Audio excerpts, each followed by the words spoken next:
ஏக இறைவனின் சாந்தியும் சமாதானமும் நம் அனைவரின் மீதும் உண்டாவதாக. எல்லா புகழும் இறைவன் ஒருவனுக்கே. நம்ம தொடர்ந்து நிலவரங்களை பார்த்துட்டு இருக்கோம். இன்னைக்கு வந்திருக்கக்கூடிய சில முக்கியமான தகவலை ஒரு தொகுப்பா பார்க்கலாம். அதுலயும் பாத்தீங்கன்னா ரொம்ப ரொம்ப ரொம்ப முக்கியமான விஷயம்னா, இப்போது சவுதியும் அதுக்கப்புறம் ஈரானும் இணைந்து ராணுவ விஷயத்துக்கு இறங்கியிருக்காங்க.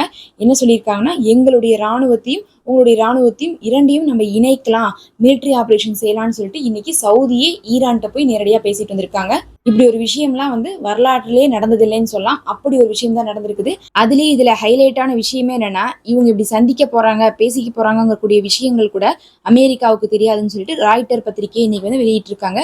எங்களுக்கே தெரியாது, இப்படி சவுதி எங்கள்கிட்டயே சொல்லாம போய் ஈரானை சந்திச்சிருக்காங்க அப்படின்னு இருக்காங்க. அந்த சந்திப்பு பத்தி ஈரானும் சவுதியும் ஒரு சில விஷயத்த தகவலை வெளியிட்டு இருக்காங்க. அதுல அவங்க என்ன சொல்றாங்கன்னா, நாங்க ஈரானை நினைச்சு ரொம்ப பெருமைப்படுறோம், ரொம்ப கௌரவமா நினைக்கிறோம். அவங்க எவ்வளவோ முன்னேற்றத்தெல்லாம் கண்டிருக்காங்க, தைரியமா இருக்காங்க, நல்ல ஒரு வளர்ச்சி பாதையில போயிட்டு இருக்காங்க. அவங்களோட நாங்க நட்பு வச்சுக்கிறதுக்கு நாங்க ரொம்ப பெருமையா நினைக்கிறோம்னு சொல்லிட்டு இன்னைக்கு சவுதி ஈரானை பார்த்து சொல்லியிருக்காங்க. அது மட்டும் இல்ல, நேரடியாக சந்திக்கும் போது சவுதி என்ன சொல்லியிருக்காங்கன்னா, ஈரானை பார்த்து நம்மளுடைய இரண்டு நாடுகளும் இணைந்து மிலிட்ரி ஆபரேஷன் செய்யலாம் அப்படின்னு இருக்காங்க.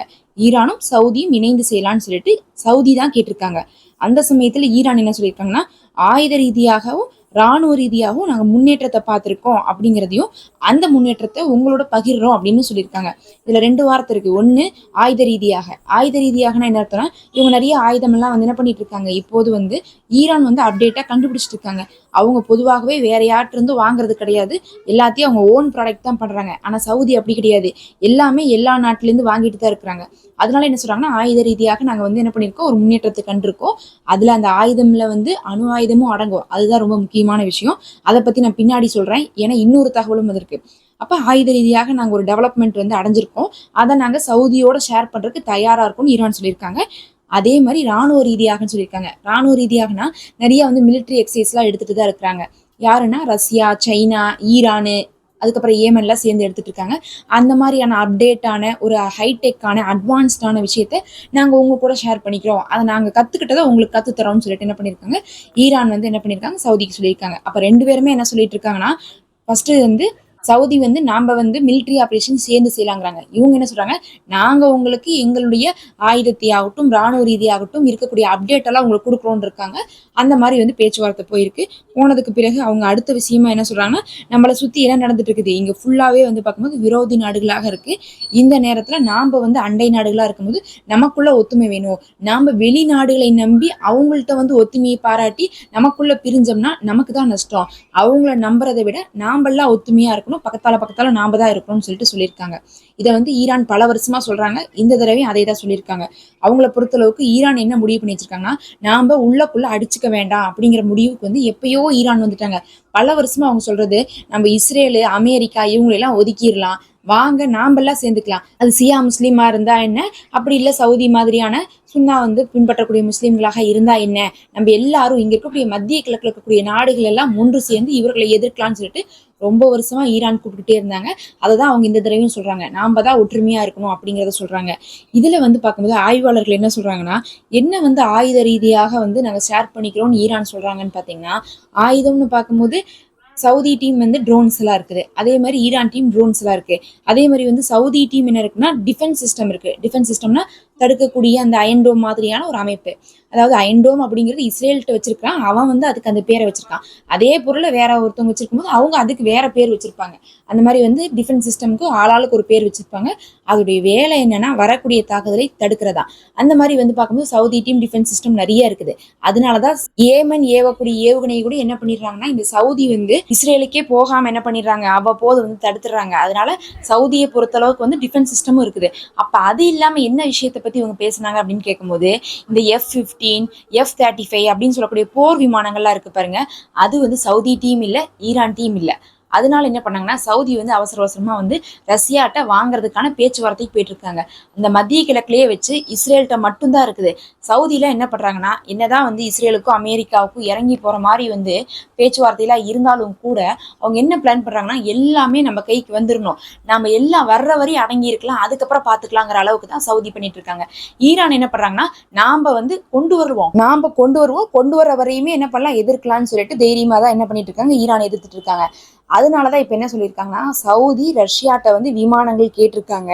ஆனா அந்த விமானங்களை நாங்க கண்டுபிடிச்சிட்டோம்னு சொல்லிட்டு ஈரான் கொஞ்ச நாளைக்கு முன்னாடி அறிவிச்சிருந்தாங்க, நாங்களே போர் விமானங்களை கண்டுபிடிச்சிட்டோம்னு சொல்லிட்டு.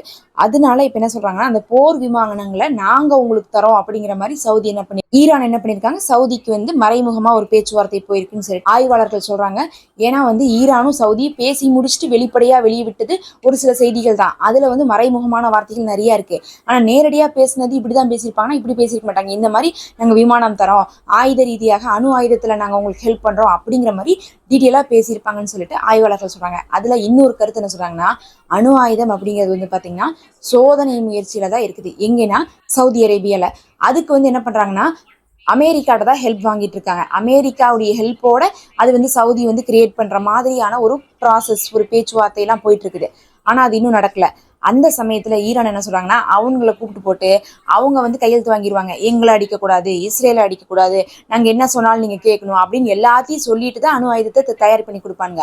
அதுக்கு என்ன பண்ணிட்டாங்கன்னா ஈரானு, நீங்க அவங்கள கூப்பிடாதீங்க, நாங்க அணு ஆயுதம் ஆல்மோஸ்ட் தயாரு, நாங்க உங்களுக்கு அதை கைட் பண்றோம், எங்களுடைய ஆட்கள் உங்க இடத்துக்கு வருவாங்க. எங்க வருவாங்க? சவுதிக்கு வருவாங்க.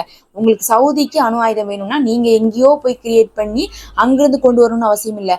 நாங்க என்ன பண்ணுவோம்னா சவுதிக்கு ஆட்களை அனுப்புறோம், எங்களுடைய எக்ஸ்பர்ட்ஸ், அவங்கள வச்சு நீங்க என்ன பண்ணுங்க, வேலையை வாங்கிக்கோங்க, அப்படி உங்களுடைய அணு ஆயுதத்தை தயாரிச்சுக்கோங்க அப்படிங்கக்கூடிய ஒரு விஷயமும் பேசப்பட்டிருக்குன்னு சொல்லிட்டு இன்னைக்கு ஆய்வாளர்கள் சொல்றாங்க. அதுதான் ஆயுத ரீதியான சப்போர்ட் கொடுக்குறேன்னு சொல்லிட்டு ஈரான் வந்து சவுதியை நோக்கி சொல்லியிருக்கிறதாக வந்து இன்னைக்கு தகவல் வருது. அப்ப ரெண்டு விஷயம், ஒண்ணு போர் விமானத்தை நாங்க தரோம், ரெண்டாவது என்ன வந்து பாத்தீங்கன்னா, உங்களுடைய அணு ஆயுதம் நீங்க டெவலப் பண்றதுக்காக ரொம்ப கஷ்டப்பட்டுட்டு இருக்கீங்க, நாங்க அதெல்லாம் டெவலப் பண்ணிட்டோம், எங்களுக்கு அதை பத்திலாம் நாலேஜ் இருக்கு, நாங்க வந்து உங்களுக்கு ஹெல்ப் பண்றோம், அமெரிக்காட்ட போய் ஹெல்ப் கேட்காதீங்க அப்படிங்கறத வந்து சொல்லியிருக்காங்க. ஆனா இந்த ஒரு விஷயம், அணு ஆயுதம் விஷயத்துல வந்து சவுதி ஏத்துப்பாங்களா ஏத்துக்க மாட்டாங்களான்னு சொல்லிட்டு ஒரு டவுட் இருக்கு. ஏன்னா அமெரிக்கா உள்ள புந்துக்கு எடுத்து விட்டுருவாங்க. அமெரிக்காவை பொறுத்தளவுக்கு சவுதிக்கு தேவைப்படுது, அதை நாம கொடுக்கலைன்னா மத்தவங்கள்ட்ட வாங்கிடுவாங்க, பேசாம நாம கொடுத்துருவோம், கொடுத்து போட்டு என்ன பண்ணுவோம்னா அவங்கள்ட்ட ஒரு டீலிங்கை பேசிடுவோம், நீங்க நாங்க சொல்றதா கேட்கணும்னு சொல்லிட்டு. அப்ப அவங்கள்ட்ட ஆயுதத்தை கொடுத்தாலும் அந்த ஆயுதம் நமக்கு எதிராக திரும்பாதுங்கிற கூடிய ஒரு கணக்குல என்ன பண்ணிட்டு இருக்காங்கன்னா, அமெரிக்கா சவுதிக்கு தேவையானதை கொடுத்துட்டு தான் இருக்காங்க, தடுத்துட்டு இல்ல. அதுதான் இப்ப இங்க ஒரு பிரச்சனையா இருந்துட்டு இருக்கு. பார்க்கலாம் இதை வந்து சவுதி எப்படி எடுத்துக்க போறாங்க அப்படிங்கிறது. எது எப்படி இருந்தாலும் வந்து சவுதி இப்போது என்ன சொல்லியிருக்காங்க, ராணுவ ரீதியாக வந்து நம்ம சவுதியும் ஈரானையும் இணைந்து வந்து சண்டை போடலாம் அப்படிங்கக்கூடிய ஒரு முடிவுக்கு வந்திருக்காங்க. இதுவே வந்து ரொம்ப வரவேற்கத்தக்க ஒரு விஷயமாகத்தான் இருந்திருக்கு. அதே சமயத்துல இந்த இடத்துல ஒரு சிலர் வந்து சந்தேகங்களை கிளப்புறாங்க, ஏன் சவுதி திடீர்னு போய் இந்த வேலையை ஈரான்கிட்ட பண்ணியிருக்காங்க அப்படிங்கக்கூடிய ஒரு விஷயத்த. அது மூலமாக ஒரு 2 யூகிப்புகள் வந்து கிளம்பியிருக்கு. இது வந்து எந்த அளவுக்கு சொல்றாங்கன்னா, ஆய்வாளர்கள் வந்து சவுதியும் ஈரானையும் கண்காணிச்சுட்டே இருக்கிறத வச்சுட்டு இந்த ஒரு விஷயத்த சொல்லியிருக்காங்க. என்ன சொல்றாங்கன்னா ஒரு சில ஆய்வாளர்கள், அமெரிக்கா இப்ப வந்து ரெடி ஆயிட்டான். எங்க ரெடி ஆயிட்டான்னு பாத்தீங்கன்னா, ஒன்னு ஈரானை அட்டாக் பண்றதுக்கும், ரெண்டாவது ஏமனை தரைவழியில அட்டாக் பண்றதுக்கும். அதாவது ஏமன்னா தரைவழி, ஈரான்னா வந்து வான்வெளி, ரெண்டையும் அட்டாக் பண்றதுக்கு தயாராயிட்டான். உடனே சவுதியும் யுஏயும் என்ன சொன்னாங்கன்னா, நாங்களாம் வந்து அலோவ் பண்ண மாட்டோம் அப்படிங்கக்கூடிய ஒரு விஷயத்த லெட்டரா போட்டிருந்தாங்க, எங்களுடைய வான்பரப்பை யூஸ் பண்ணாதீங்க, தரைவழி யூஸ் பண்ணாதீங்கன்ட்டு. அதே சமயத்துல இவங்க யூஸ் பண்ணுவாங்களா பண்ண மாட்டாங்களாங்கிறது ரெண்டாவது பட்சம். எங்கிருந்து அடிச்சாலும் சரி அமெரிக்காவுடைய பேசஸ் வந்து மத்திய கிழக்குல இருக்கிறத நாங்க தாக்குவோம்னு சொல்லிட்டு என்ன பண்ணியிருந்தாங்கன்னா ஈரான் அறிவிச்சிருந்தாங்க. அப்ப சவுதியிலையும் யுஏஇலையும் அமெரிக்காவுடைய பேசஸ் இருக்கு, அவங்களுடைய எண்ணெய் கிணறுகள் இருக்கு. ஏன்னா வந்து ஒரு டீலிங்குள்ள போய் ஒரு சில எண்ணெய் கிணறுகளை வந்து சவுதி வந்து என்ன பண்ணிருக்காங்கன்னா அமெரிக்காவுக்குலாம் கொடுத்துருக்காங்க. இதனால என்ன நினைக்கிறாங்கன்னா, நாளைக்கு அமெரிக்கா நம்ம இடத்த யூஸ் பண்ணாம எங்கிருந்து அடிச்சாலும் சரி திருப்பி வந்து ஈரான் அடிக்கும் போது நம்ம இடத்த அடிப்பாங்க. ஏன் அடிப்பாங்கன்னு பார்த்தா, நாம கொடுத்தோன்னு தெரிஞ்சா நம்மள நேரடியா அடிப்பாங்க, நாம கொடுக்கலன்னு தெரிஞ்சா நம்ம இடத்துல இருக்கக்கூடிய அமெரிக்காவுடைய பேஸ் அடிப்பாங்க, அப்படி அடிச்சாலும் நமக்கு நஷ்டம்தான். அப்படிங்கறதுனால ஆரம்பத்திலேயே போய் நாங்க நட்பை பாராட்டுறோம், நாங்க உங்களோட சேர்ந்து செய்யறோம் அப்படிங்கிற மாதிரிலாம் பேசிட்டாங்கன்னா, ஒரு நாடு இன்னொரு நாட்டோட வந்து நட்பாக இருக்கும்போது அந்த நாடு எந்த தப்பு பண்ணல அப்படிங்கக்கூடிய பட்சத்தில் என்ன பண்ணக்கூடாதுன்னா, அந்த இன்னொரு நாடு என்ன பண்ணக்கூடாது, இவங்களை வந்து டிஃபென்ஸ் பண்ணக்கூடாது, அடிக்கக்கூடாது, எதுவுமே தடுக்கக்கூடாது. அதனால நாளைக்கு அமெரிக்கா எங்கிருந்து அட்டாக் பண்ணாலும் சரி திருப்பி வந்து சவுதியில் இருக்கக்கூடிய அமெரிக்காவுடைய பேசஸ்க்குலாம் வந்து அட்டாக் வரக்கூடாதுங்கிறதுக்காகத்தான் இப்படி அவசர அவசரமா வந்து ஏற்கனவே யுஏயும் சவுதியும் வந்து எப்படியாவது வந்து நம்ம ஈரான் கூட இணைஞ்சிடலாம்னு சொல்லிட்டு பாக்குறாங்கன்னு சொல்லிட்டு இப்ப ஆய்வாளர்கள் சொல்லிட்டு இருக்காங்க. பொறுத்திருந்து பார்க்கலாம். இது வந்து பாத்தீங்கன்னா ஆய்வாளர்களுடைய கருத்துக்கள் தான். ஆனாலும் வந்து ஈரானும் வந்து இந்த விஷயத்தை பத்திலாம் நல்லா தெரிஞ்சவங்களா தான் இருப்பாங்க. அவங்க ஒன்றும் சும்மாலாம் என்ன சொல்ல மாட்டாங்கன்னா, அணு ஆயுதத்துக்குலாம் நாங்க சப்போர்ட் பண்றோம், எங்களுடைய கைடன்ஸ்ல கிரியேட் பண்ணுங்கலாம் சொல்ல மாட்டாங்க. அதனால எல்லாம் தெரிஞ்சுதான் வந்து என்ன பண்ணுவாங்க ஈரானும் சொல்லுவாங்க. பார்க்கலாம் மேலதிகமாக என்னென்ன செய்திகள் நடக்க போகுதுன்ட்டு.